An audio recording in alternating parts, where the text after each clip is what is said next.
one of the most important secret ingredients that you and I need to be able to ask Allah successfully whatever we want. And we all have things we want. And those are secrets between us and Allah.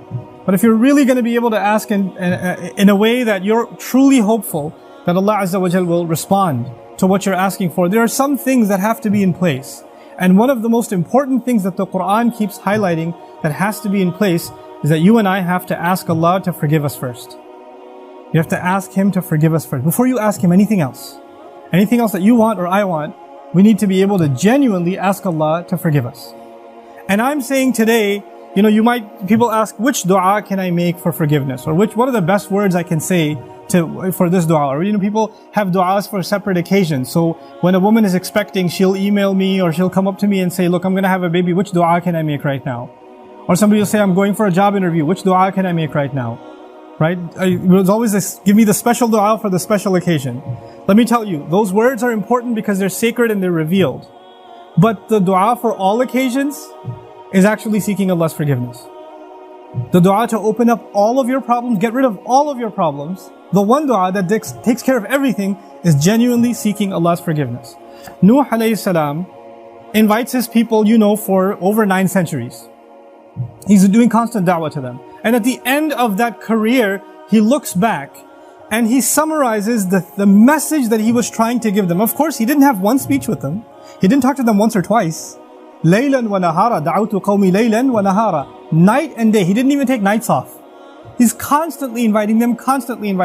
And in a surah dedicated to his name, Surah Nuh, the surah of Nuh alayhi salam, he himself summarizes the entire message he was giving his people this whole time. What is it that I want from you? إِنِّي كُلَّمَا دَعَوْتُهُمْ لِتَغْفِرَ لَهُمْ. Every time I was inviting them, I was only inviting them, calling them to this faith, so you could forgive them, Ya Rabb. So you could forgive them. And then literally he says, here's how I invited them. This is what I exactly said to them over and over and over again. قُلْت, I said, استغفروا ربكم. Seek forgiveness of your master. إِنَّهُ كَانَ غَفَّارًا. Certainly Allah is someone who keeps on forgiving and keeps on forgiving and keeps on forgiving. And He does it repeatedly. But what He says after that is so remarkable. He said, you people, and I need you to understand who He's talking to. He's talking to one of the worst nations in history. Nuh alayhi salam is described as one of the worst nations of all the nations.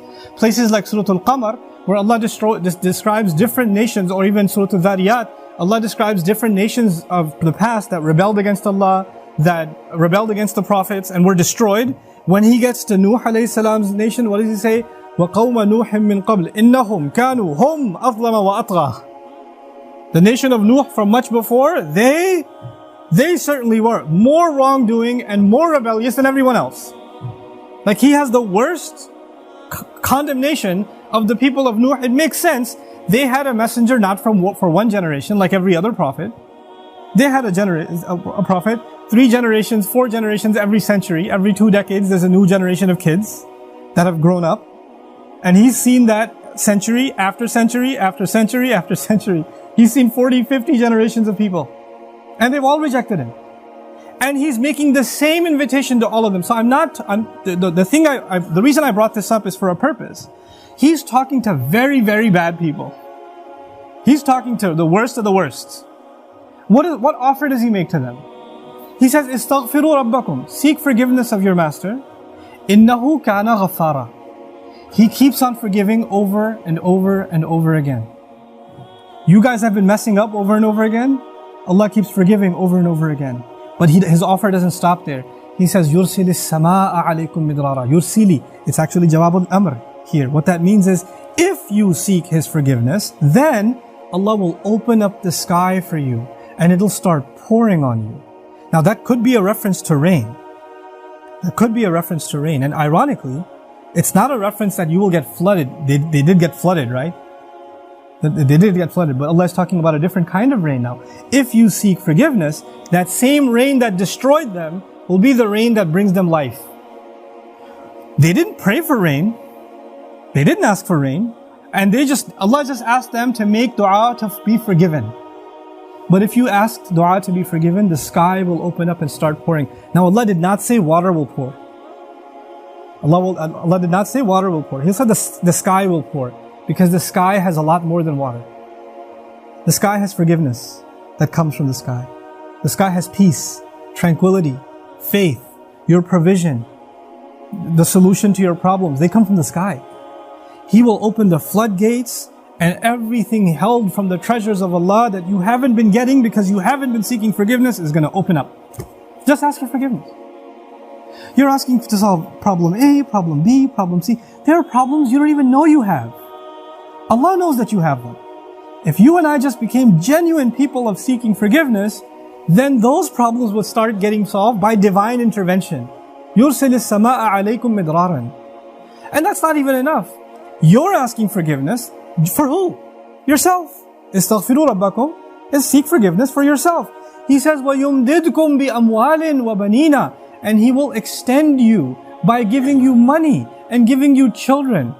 He will further your good legacy with money and kids. It's not even money that will lead you away from Allah, because it's in the context of you seeking forgiveness. He'll give you good money that will lead to you doing more good and benefit you in this worldly sense and in the akhirah sense. And He'll give you good children that will give you goodness while they're alive. They will respect you, show you love, obey you, make you proud. They will give you happiness when they're alive. And even when you're gone, they'll continue to do good deeds that become a continuous investment for you after you're in your grave. Allah will give you all of these things. By the way, this is the same two words, money and children. Later on, وَإِنَّهُمْ عَصَوْنِي وَاتَّبَعُوا مَنْ لَمْ يَزِدْهُ مَالُهُ وَوَلَدُهُ إِلَّا خَسَارًا. They disobeyed me, and they only followed the people whose money and his kids do nothing but cause them more loss. Money and kids are a means of loss. But when money and kids come from Allah, after you seek forgiveness, they become gain.